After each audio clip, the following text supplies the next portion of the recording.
C'est ça, je vous salue dans le nom précieux de notre Seigneur et Sauveur Jésus-Christ pour une deuxième fois. Amen. Que le Seigneur vous bénisse et aussi à tous ceux et celles qui nous suivent présentement sur les réseaux sociaux. Que la grâce et la paix de notre Seigneur et Sauveur Jésus-Christ soient avec vous tous et aussi avec nous tous, puisque moi, je suis avec vous aussi. Et nous allons faire la lecture du passage de l'Écriture, des Saintes Écritures, qui sera l'objet de notre prédication d'aujourd'hui. C'est dans Ésaïe, chapitre 42, verset 8. C'est déjà sur l'écran, vous pouvez lire avec moi. Et Ésaïe, chapitre 42, verset 8. On va lire ensemble. « Je suis l'Éternel, c'est là mon nom. Et je ne donnerai pas ma gloire à un autre, ni mon honneur aux idoles. » Amen. Amen. Alors, vous pouvez vous asseoir. Le message de la parole de Dieu ici, c'est « À Dieu seul soit, Amen, soit la gloire. » Vous avez déjà compris le message. Vous comprenez bien ce que je vais dire.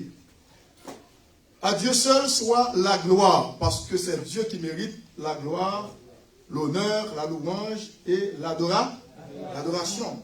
Nous avons vu dans Exode, lorsqu'il s'agissait des 10 plaies, parce que nous n'avons pas tout vu, puisque c'est beaucoup d'histoires, beaucoup de choses, et je ne vais pas, comment dirais-je, répéter les choses que j'avais dites quelques dimanches de cela sur les plaies, parce que même lorsque je n'ai pas eu le temps de tout dire, mais cependant je peux passer un petit peu et à pieds joints pour expliquer un peu qu'est-ce que Dieu attend de nous, qu'est-ce que Dieu veut de nous.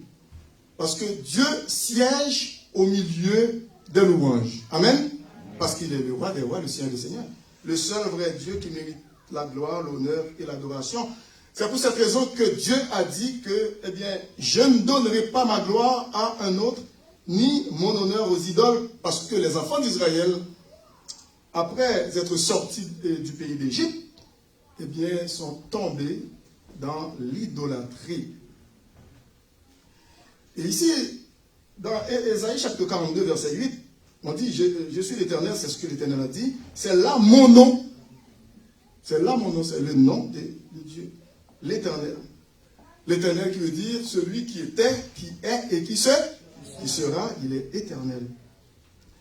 Et lorsque nous regardons au verset 1er, il dit, voici mon serviteur que je soutiendrai, mon élu en qui mon âme prend plaisir. J'ai mis mon esprit sur lui, il annoncera la justice aux nations. Alors il parle de Jésus-Christ, bien entendu, Jésus-Christ qui viendra.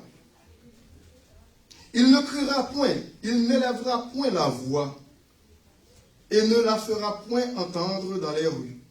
Il ne brisera point le roseau cassé et il n'éteindra point la mèche qui brûle encore. Il annoncera la justice selon la vérité. Amen. C'est Jésus qui a dit lui-même qu'il est le chemin, la vérité et la vie. C'est lui qui est la vérité. Lorsque nous regardons au travers de ce passage, et puis avec d'autres passages des Saintes Écritures, nous voyons que les hommes veulent toujours défier la grandeur de Dieu. Les hommes toujours veulent, comment dirais-je, se mettre devant Dieu pour se comparer. Mais Dieu dit non. Je ne permettrai pas cela, Dieu le dit. Il y avait un personnage dans l'Ancien Testament que vous connaissez très bien, c'était un roi païen, Nebuchadnezzar. Et lorsque le 4 verset 28, il a fait. Le verset 28, qui veut dire, le verset 28 explique le rêve que Nebuchadnezzar avait fait. Et puis Dieu a décrit la grandeur de ce roi païen, arrogant. Eh bien, finalement, Dieu l'a abattu. Toutes ces choses se sont accomplies sur le roi Nebuchadnezzar. Pourquoi? Parce que, je vais vous dire pourquoi. Parce que le roi Nebuchadnezzar, eh bien, se dressait comme le plus grand roi à l'époque. était en Moyen-Orient. Et c'était un homme, c'était un grand conquérant. C'était lui que Dieu avait ordonné d'aller en Israël pour prendre de force le peuple juif qui vivait dans la désobéissance contre Dieu, pour les amener, qui veut dire les enfants d'Israël, à Babylone, c'est-à-dire actuellement en Irak. À l'époque, on dit Babylonie, ou Mésopotamie, ou Padamaram, tous ces noms-là. Chiléa, c'était le même nom. Ur, en Chaldée aussi, là où Abraham est né. Alors lui, le fait qu'il était devenu tellement puissant, eh bien, il voulait défier Dieu. Il voulait défier Dieu. Qu'est-ce qu'il a dit? Écoutez bien. À partir du verset 28. Toutes ces choses se sont accomplies sur le roi Nebuchadnezzar. Au bout de 12 mois, comme il se promenait dans le palais royal à Babylone, le roi prit la parole et dit, n'est-ce pas ici Babylone la grande, que j'ai bâtie comme résidence royale par la puissance de ma force? Écoutez ça bien, c'est l'ego qui parle, c'est l'orgueil qui parle. Et pour la gloire de ma magnificence. À peine eut-il dit cette parole, écoutez bien au verset 31, la parole était encore dans la bouche du roi, qu'une voix descendit du ciel.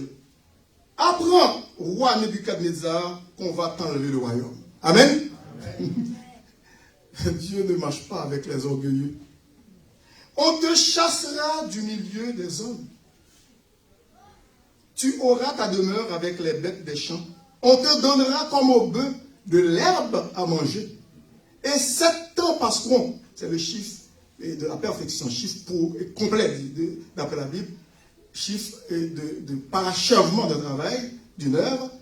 Et 7 ans passeront sur toi, jusqu'à ce que tu saches, écoutez, que le Très-Haut domine sur le règne des hommes et qu'il le donne à qui il lui plaît. Amen. À qui il lui plaît. Dieu fait ce qu'il veut. Nul ne peut s'opposer à sa volonté. Le verset 33 dit, au même instant, la parole s'accomplit sur Nebuchadnezzar. Au même instant. Il fut chassé du milieu des hommes, parce que, pourquoi je viens avec l'histoire de Nebuchadnezzar? Parce que nous avons vu quelques dimanches passés, il y avait un roi qui était tellement arrogant en Égypte, vous connaissez, hein? Pharaon, il était tellement arrogant, il ne connaissait pas Dieu, il voulait défier Dieu. Eh bien, Dieu dit à Moïse, non, laissez-le tranquille, laissez-le tranquille. Je veux qu'il subsiste encore devant ma face, afin que mon nom soit publié par toutes les nations. C'est ce que Dieu va faire. Au même instant, la parole s'accomplit sur Nebuchadnezzar. Il fut chassé du milieu des hommes, il mangea de l'herbe comme les bœufs. Son corps fut trempé de la rosée du ciel, jusqu'à ce que ses cheveux couissent comme les plumes des aigles et ses ongles comme ceux des oiseaux. Après le temps marqué, écoutez, le temps marqué, moi, parce que le temps de Dieu, il y a un temps dans son agenda, moi, Nebuchadnezzar, je levais les yeux vers le ciel. C'est ça. Et la raison me revint. Je veux dire, la folie est partie maintenant. J'ai béni le Très-Haut. Écoutez, c'est ça. J'ai béni le Très-Haut. J'ai loué et glorifié celui qui vit éternellement. Celui dont la domination est une domination éternelle et dont le règne se visite de génération en génération. Ça fait lorsqu'on a frappé l'estomac, ou dit c'est quelque chose. Écoute, parce que bon Dieu va pas décider de retirer le souffle. Est-ce qu'on est avec moi? Parce que c'est bon Dieu qui est le seul dominateur. Amen. Mais oui. C'est vrai. Il y a des gens de ce monde, des grands de ce monde qui tonnent, qui frappent leurs pieds, puis comme si pour faire trembler le monde. Qui vivent dans le crime. C'est tout ce qu'ils savent faire. Ils prennent plaisir au mal. Ils font souffrir les gens de la terre. Parce qu'ils pensent qu'ils sont éternels. Le verset 37 dit, tous les habitants de la terre ne sont à ses yeux que néants. Vous voyez? C'est lui encore qui fait cette constatation, ce constat. Il agit comme il lui plaît avec l'armée des cieux et avec les habitants de la terre. Et il n'y a personne qui résistent à sa main et qui lui disent, que fais-tu? Personne n'a le droit de dire à Dieu, que fais-tu? Est-ce que vous êtes là? Parce qu'il est tout-puissant, il fait ce qu'il veut, il est Dieu. Le seul et unique Dieu véritable. Quand est-ce que Dieu punit les orgueilleux, hein? Les arrogants? C'est pour cette raison que vous et moi, Dieu nous a fait grâce. Pourquoi? Parce que nous vivions autrefois dans l'orgueil, dans le péché, dans l'arrogance, dans l'iniquité. Mais le jour où Jésus-Christ nous a rencontrés dans notre petit univers, hein, sur notre chemin, comme il a rencontré Paul, qui était un homme orgueilleux aussi, par son savoir, Dieu nous a changés, transformés, au point que nous pouvons dire de la même manière, à l'instar de Paul, dans 2 Corinthiens 5, 17, si quelqu'un est en Christ, il est une nouvelle créature. Les choses anciennes sont passées, voici, toutes choses sont devenues nouvelles. Ne savez-vous pas qu'il y a des chrétiens qui sont tellement orgueilleux pour servir de Dieu, qu'il a racheté de la boue du péché, et puis c'est comme s'il est plus que tout le monde. Il n'a d'égard à aucune personne. Aucun égard. Alors que c'est Dieu qui donne la force nécessaire pour le servir. C'est lui qui laisse encore ce souffle en nous pour continuer à vivre, à respirer. Automatiquement, il l'enlève, c'est fini. Au contraire, c'est une grâce que Dieu nous a faite du fait qu'il nous a choisis pour le servir. Pour le servir, nous sommes ses serviteurs et ses servants. Comme dit le psaume, c'est le psaume 100, où David, où le psalmiste dit que nous sommes son peuple et le troupeau de son pâturage. Nous sommes son peuple. Il y a aussi un autre empereur qui était arrogant. C'était Belshazzar. Belshazzar, à ne pas confondre à Belshazzar, donné par Daniel à son arrivée à Babylone, parce qu'on avait changé les noms de ces gens qui sont servis sous captif, qui veut dire ces gens qui étaient en exil à Babylone. Et Daniel et aussi ses 3 compagnons, les 3 jeunes hébreux, Anania, Azaria et Mishkaël. On a donné Shadrach, Meshach et Abednego, qui veut dire ce sont des noms des divinités babyloniennes. On a changé le nom, et aussi on a changé le nom de Daniel en Belshazzar. On ajoute un T, mais ici il y a Belshazzar sans T, c'est un roi qui est à Babylone, après Nebuchadnezzar. Après Nebuchadnezzar, ce roi, qu'est-ce qu'il a fait dans son insolence? Les ustensiles de l'Éternel dans le temple de Dieu en Israël pour le service de Dieu, ramenés à Babylone, de l'Israël à Babylone, il a pris, écoutez, nous allons voir ça, dans le chapitre 5, un autre arrogant, le roi, chapitre 5 de Daniel, le roi Belshazzar donna un grand festin à ses grands, au nombre de 1000, et il but du vin en leur présence. C'est la festivité.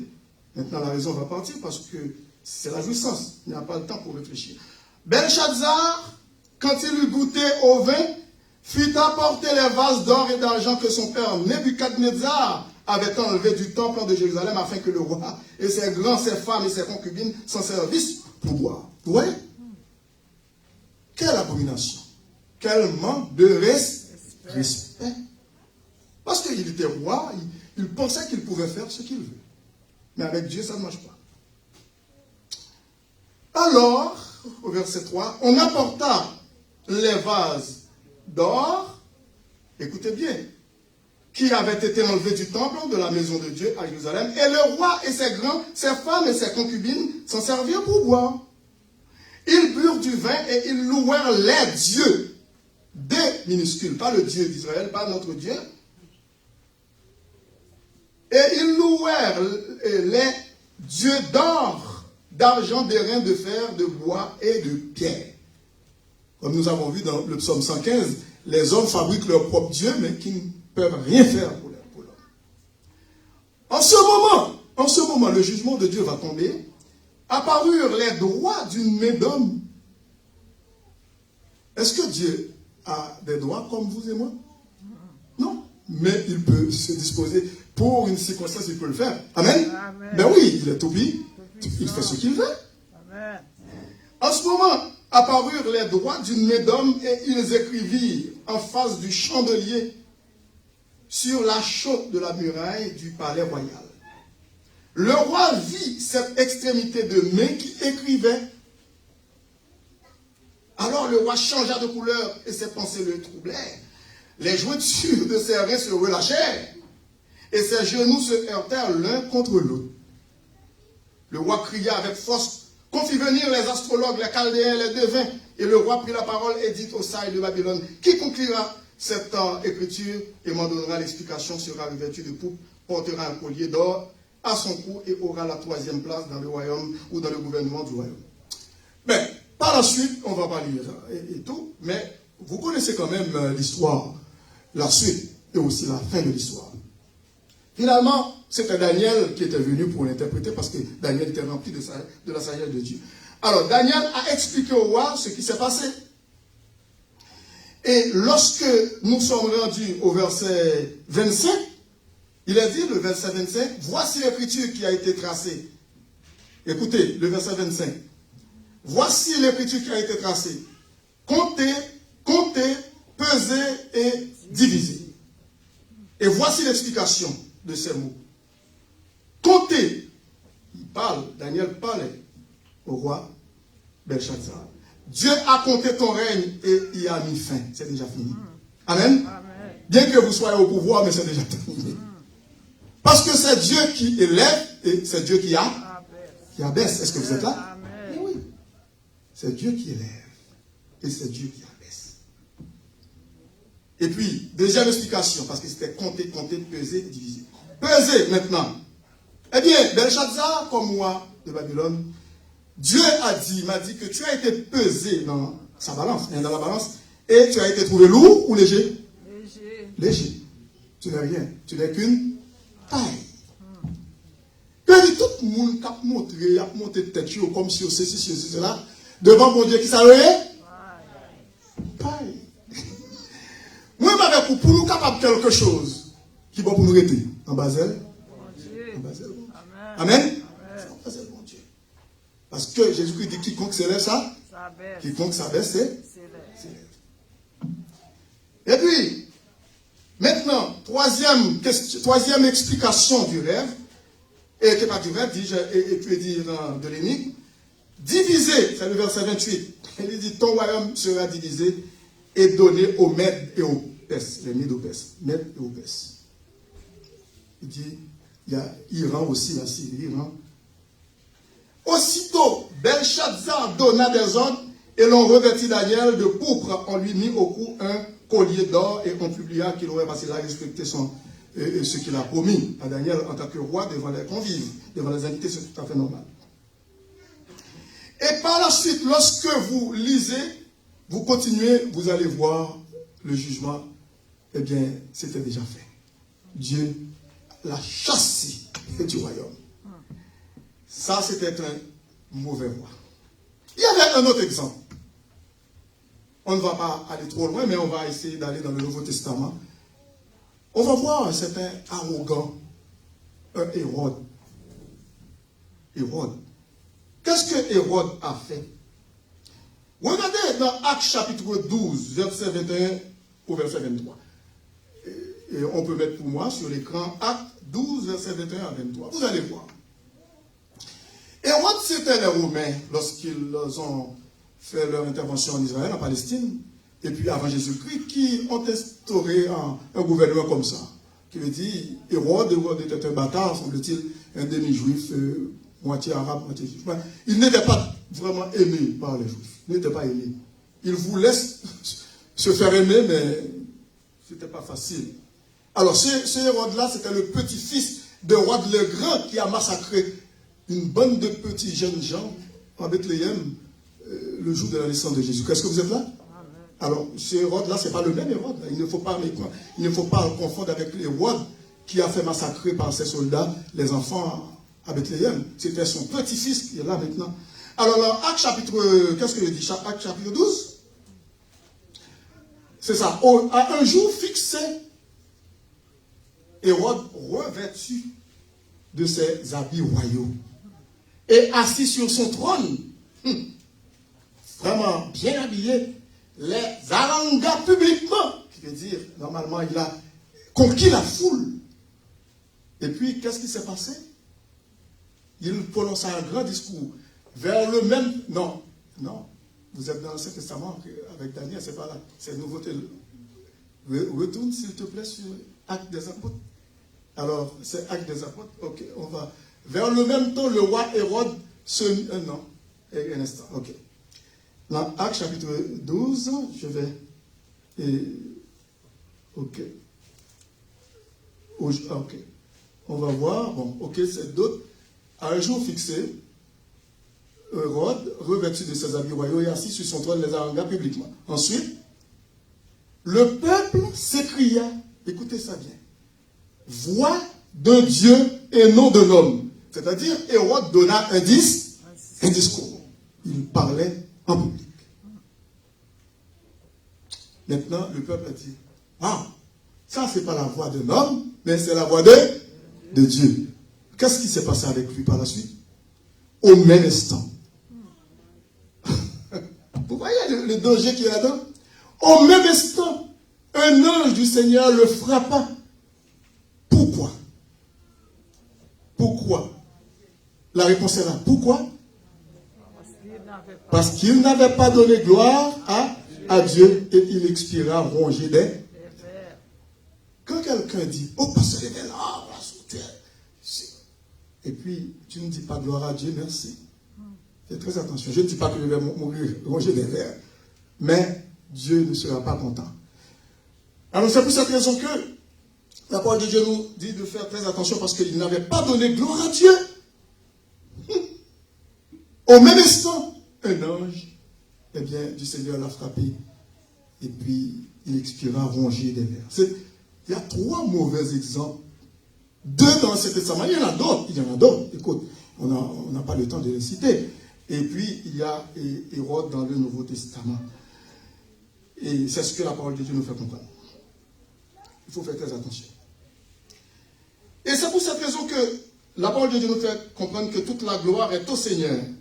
Lorsque nous regardons dans le psaume 29, toute la gloire est au Seigneur. À lui seul soit la gloire, comme les Espagnols disent. Comment? À Dieu, comment?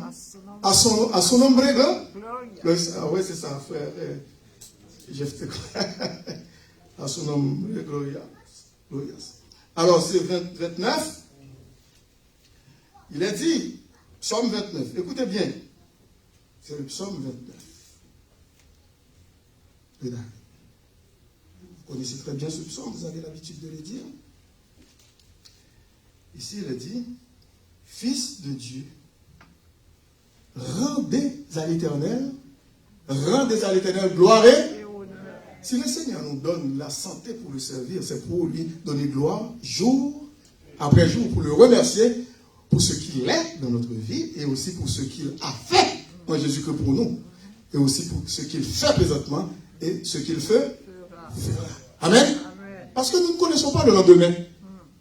On ne sait pas qu'est-ce que va nous apporter le lendemain.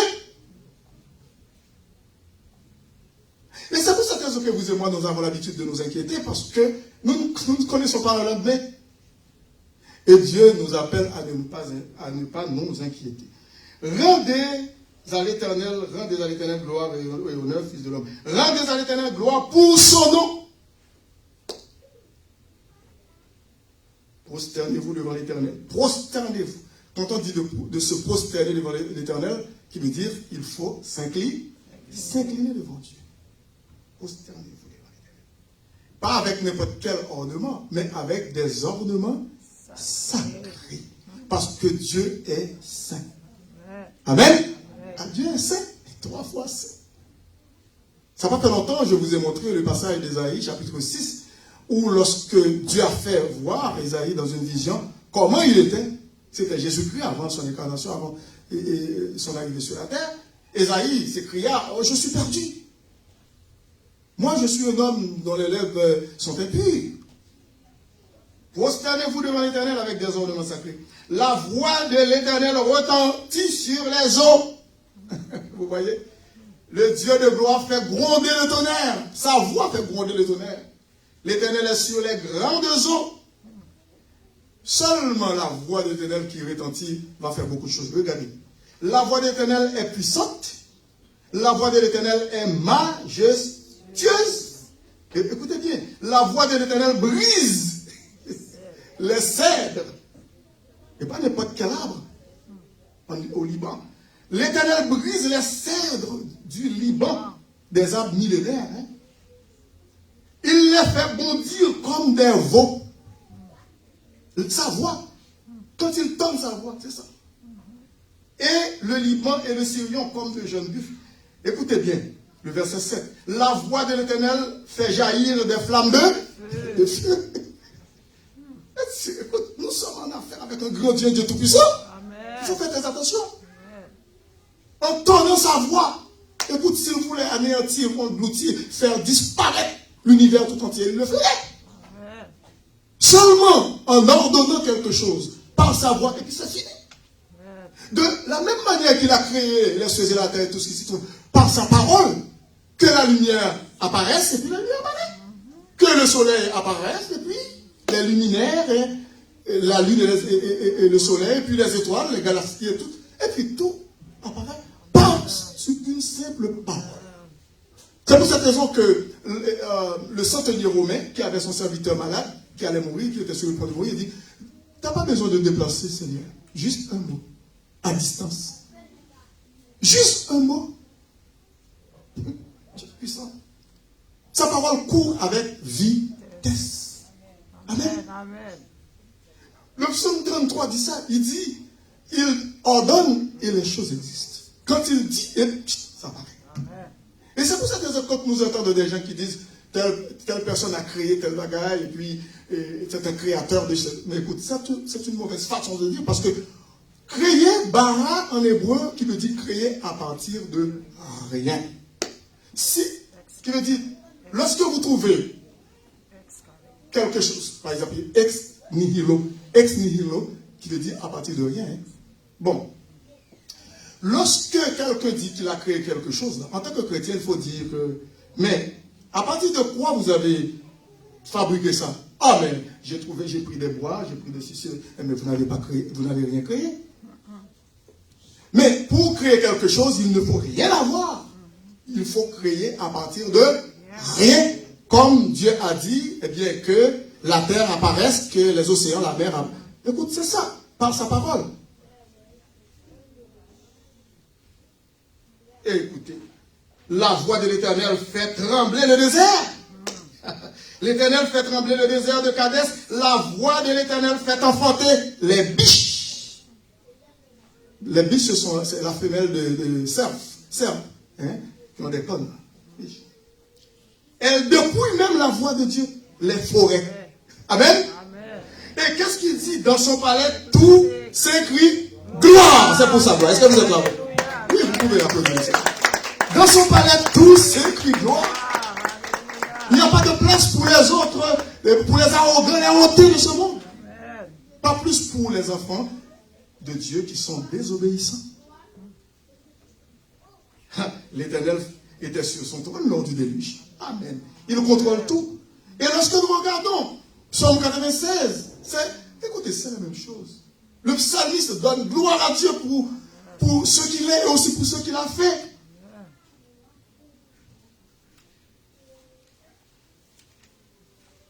Psaume 96, il est dit, le verset, écoute, chantez à l'Éternel un cantique nouveau. Chantez à l'Éternel, vous tous habitants de la terre. Chantez à l'Éternel, bénissez son nom. Annoncez de jour en jour son ça. C'est chaque jour qu'il fait des merveilles dans notre vie. Amen. De jour en jour, son sage. Son sage. À Dieu seul soit la gloire. Amen. C'est pas pour sa raison qu'il dit ça dans Ésaïe 42, verset 8. C'est là mon nom, l'Éternel. Je ne donnerai pas ma gloire à un autre, ni mon honneur aux idoles. C'est à lui seul la gloire. Et pour terminer, lorsque vous regardez dans Apocalypse, le dernier livre de la Bible, dans Apocalypse chapitre 4, regardez le dernier livre pour terminer. Dans Apocalypse chapitre 4, verset 11. Nous allons voir ce que Jean a dit. Il a dit au verset 11, tu as dit, notre Seigneur et notre Dieu, en parlant de Jésus-Christ, hein, de recevoir quoi? La gloire. Amen. La gloire, et l'honneur, et la puissance. Pourquoi? Car tu as créé. Est-ce que Satan a participé dans la création de Dieu? Non. Satan n'a rien fait, n'a rien créé. Il est tout simplement un trouble fait, un menteur, un arrogant, un hautain. Écoute, qui était le premier arrogant dans l'univers? Le premier orgueilleux de l'univers? Je viens de le dire. Hein, qui? Mais Satan. C'était lui qui, le premier, a déclaré la guerre contre Dieu. Il a moussé la tête des anges. Finalement, il est parti avec un tiers. Il ne voulait pas se soumettre à la volonté de Dieu. Non. Et jusqu'à maintenant, c'est ce qu'il fait. Il tient à ce qu'il nous entraîne dans son sillage. Nous, les enfants de Dieu. Il faut faire très attention. Il faut être vigilant. C'est un menteur. Il est passé maître dans l'art de mentir. C'est un grand stratège pour faire des mauvais coups.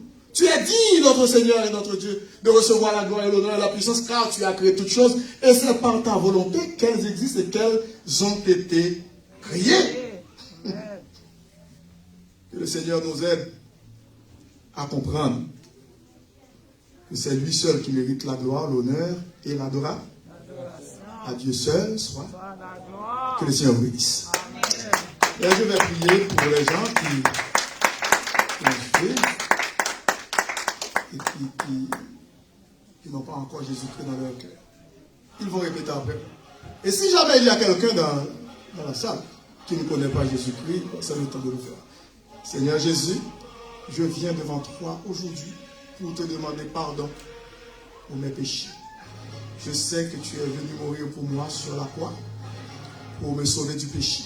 Maintenant, je te reçois dans mon cœur comme mon sauveur et Seigneur personnel. Fais de moi un enfant de Dieu par ton Saint-Esprit, afin qu'un jour je sois avec toi, avec tous les saints, dans le ciel, dans la gloire, pour l'éternité. Amen. Sachez que si cette prière que vous venez de faire est sincère, vous avez déjà la vie éternelle en Jésus-Christ. Amen. Et pour terminer, nous prions. Père Saint, nous te remercions pour tout ce que tu as fait pour nous. Merci pour ce moment, ce bon moment passé dans ta sainte présence. Et pour, Père Saint, le temps de louange. Et pour, Père éternel, les offrandes qui ont été recueillies pour l'avancement de ton règne, pour le message de ta parole. Te prions de nous aider à mettre en pratique et ta parole, afin que nous puissions vivre une vie qui est agréable et sans reproche devant toi. Bénis le reste de la journée pour nous et la semaine. Nous te prions ici avec le pardon de nos péchés, dans le nom précieux de ton Fils Jésus, lui qui vit et qui règne au siècle des siècles. Amen. Que l'Assemblée de Dieu dise Amen. C'était votre serviteur, pasteur Jean-Jacques, qui vous dit au revoir et à la prochaine. Merci.